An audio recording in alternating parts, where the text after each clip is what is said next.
I was with NRCS for 34 years and retired from them just a few years ago. Then I joined up with Nutrient, and Nutrient is a dairy-based organization.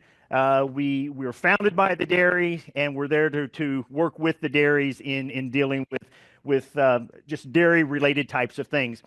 Uh, and today, what I want to do is talk to you about one of the technologies that we've looked at through a conservation innovation grant that Nutrient received through, and it's called the Into Applied, and we'll hopefully get into that eventually. Move forward, maybe. That's not working either. We're stuck. Yeah, how many engineers? I'm staying away from it. Okay. Again, these are some of the different dairy association. We got one that works. Okay. Some of the different dairy co-ops that we have worked with and dairy organizations that we've worked with to form the Nutrient. But I just wanted to share with you a little bit about the grants that we received. For this particular project that we'll talk about, we actually combined two grants because the first grant, the New York Farm Viability Grant, that was where we did our air quality component portion of this, and then we had our Conservation Innovation Grant. Notice that for the New York one technology, but we're evaluating 15 technologies through our Conservation Innovation Grant. These are the 15 technologies that we're looking at. So I'm going to throw something out to you right now. I'm going to request information data from you.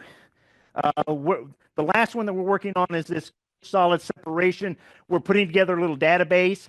If you happen to have any data for any core solid separation technologies, which would be like the inflow, the solids, and the outflow for any solids liquid separations, please let me know. I'd love to look at your data and add that to our evaluation.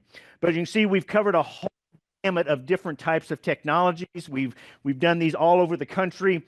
And what I'm going to focus in on is this nutrient or the nitrogen enrichment technology.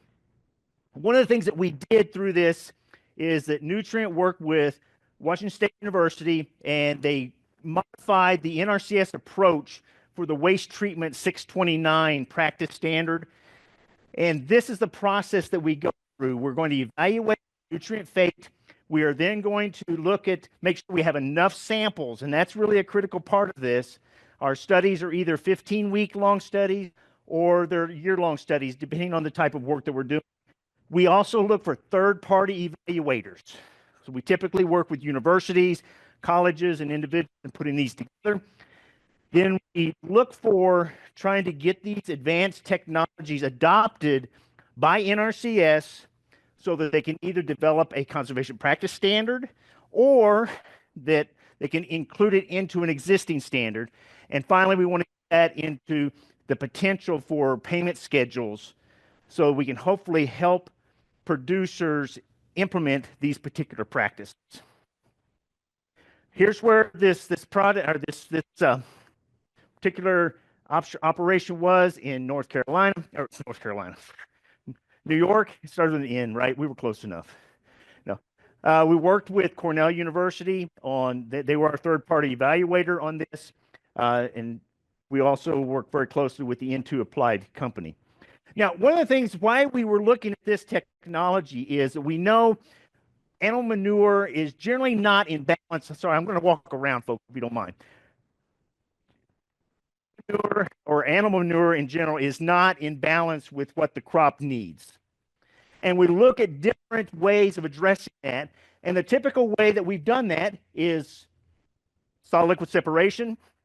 We look at adding polymers. We may go even further with more advanced technologies such as ultrafiltration, reverse osmosis, or we may have to supplement inorganic fertilizers. So those are just some of the options. But we want to look at this technology because it does something a little bit different.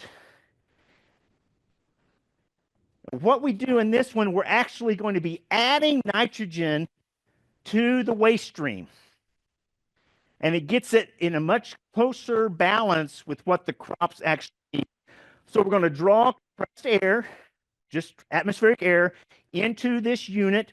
We're going to use a plasma torch, we call it, and we are going to split the nitrogen and the oxygen, and then through the process here, we're going to recombine this into NOx. And as it continues to mix, it's going to create a nitric acid, lowering the pH, stabilize nitrogen that we create through this process. One of the key things is we want to get that pH down to a level so that we minimize the air emissions, also the loss of nitrogen through this. We're seeing a boost in some of the early studies between 70-80% nitrogen increase in the waste stream. Now, our study wasn't quite that high. We were right around the 50%, but still a 50% increase in nitrogen really will help with your land application. And they call this product NEO, which is nitrogen enriched organics. This is the unit. And this is the workhorse right here. This is my torch that actually does the splitting of the elements. The recombining takes place in here, circulating through here, and we are then able to enhance that nitrogen level within the waste stream. Solid liquid separation is still very important with this. Because of the solids, they provide a buffering capacity, and the more solids that are in there, it's harder for it to get that pH down and to get the NEO produced. So we want to get those solids out, and here we need solids. Anything greater than 3 millimeters, we want to remove. So anything less than 3 millimeters, we can still make this process work fairly well. Now, this was a demonstration unit. So this is more for for 200 to 600 cows is what this demonstration was designed to handle. So this was another thing that we really liked about this is it's in that mid-size range. We like it for the smaller animal numbers because most of our technologies go for these larger operations, and we were looking to try to find something that would work with some of these smaller operators. And here they use this for this particular application, used a screw press to remove the solids. Here's the sampling that we did.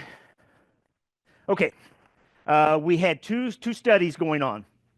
First, we had the static tanks. They were 1,100-gallon tanks. We had the NEO unit, and we also had non-treated manure. And what we wanted to do was see how stable is this material over time. So we filled these tanks, and just it's one of those set it and forget it. That's what we did for that one. Then we also had these flow-through tanks. We wanted to see what happens with this as you have a continuous flow. So we had these 11,000-gallon tanks did the same thing. You had the NEO tanks and the non-treated tanks. We have the different sampling procedures here that we followed, again, 3 times a week, the raw manure and the NEO. We wanted to check and see what was happening. We wanted to check pH. How stable was that pH over time? Did it contain what we were looking for? Nitrogen, all just all the major nutrients we evaluated. We also did some air analysis, air emission studies, methane. We looked at the ammonia, see what kind of discharge we have with ammonia, the carbon dioxide, oxygen, some of these other types of things we evaluated. This is kind of just showing what things look like. Here are the static tanks. And then we also had, maybe, can we go one more? Okay, these are the flow-through tanks that we did for this particular study. I think we're stuck again. Let's go one more. All right, so here's some of the results from our study. This is the pH. So again, you had to have a set point pH that you're trying to shoot for. And you notice here, this is your NEO material. This is the control, basically. So we were able to take it from about a 7. We initially went down to 5.5. And that's what we have in the static tanks. Now, if you look over here, it gets a little messy in our flow-through tanks because we had some foaming issues. And that was a question was asked a little bit earlier about foaming. We did have foaming issues that took place here. So we had to address that foaming, and we had to actually stop the test of the flow through tanks, had to clean the tanks out, and we had to restart that, and that's what this second set is. And what we did on the second set, we actually lowered the pH to 5. We still had a few minor flowing or foaming issues, but not near the extent we did with the first batch, and we were able to finish out the study through October of that year. We go next. This is again showing the total nitrogen. You can see here the Neo, we had a much higher total nitrogen compared in these are the static tanks versus the flow through tanks as well. You can see we still had higher values. So we had a 50, almost 60% increase for the static tanks, 45% increase in the flow through tanks. But one I do want to look here, see the drop off. Can we go back one slide? Notice the correlation here. Notice the pH, a spike in the pH after 5 months. Let's go 2 slides. One more, please. All right, this is looking at the ammonium. You see it was very, very stable, and we had virtually no ammonia because it was converting to ammonium, the NH4 plus, and we were not getting volatilization of that, where we were not losing the ammonia like they would in some of the in the state tank for the non-treated. Next slide, please. This was looking at the methane. Again, notice here we had this is the Neo. Virtually zero methane was produced for that, and this was the non-treated. Here we see because of the foaming issues, we had some issues with the methane. So very stable for the Neo treated material. Here we see again the Neo product. We acidify it, get that down to create that stable product. It provides a readily available nitrogen. Now, this third bullet, questionable whether that is actually a benefit or not. Reduces the risk of nitrogen leaching. And the reason we put that in there is we're reducing the number of passes. So we're hoping to not be over applying because we're not applying nutrients multiple times during the year. So that's a questionable result. I will admit to that. We're also balancing the crop needs to what the manure is being applied, and then also with the fewer passes, we want to try to reduce that compaction within the fields. Next slide, please. This is one of the key things. You got to get that pH dialed in properly, and we're looking at generally around 5, so that maintain that stability. We also want to be looking at, can you extend that stability? Is 5 months long enough? Because it looks like it's stable for about 5 months. And for our waste storage facilities, is 5 months going to be good enough? Maybe, maybe not. So we'd have to think about that. Also, one of the things, the plasma torch for this demo unit had to be refurbished every 2 weeks. So that was an issue because every time you shut the system down, then you had to get it restarted, and then that was where our foaming issues were really reintroduced, and that's why we had to use the defoamer. Let's go next slide if we would, please. Running out of time. So some of the lessons that we learned from the demo unit, they're incorporating into the new unit. We hope to have a new unit to evaluate in Vermont.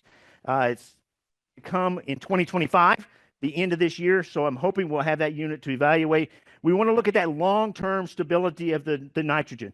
Can we extend that beyond the five months? Do we need to get that down to that 5 or a little bit lower on that? Also, we want to look at what are the potential impacts of temperature. We just don't know we don't know if that's why we had the spike, or was it just that the 5-month buffer period is all it could handle? We don't know that yet. Also, we want to look at some of the crop yields and stability after land applying. Next slide. If you have questions on this, if you go to our nutrient website, go to the QR code if you want to go there. We have many of our studies, including the N2, that's on there. We have other studies, we have videos, we have different things that we put together on a lot of these. I know Tyler worked on one of our projects.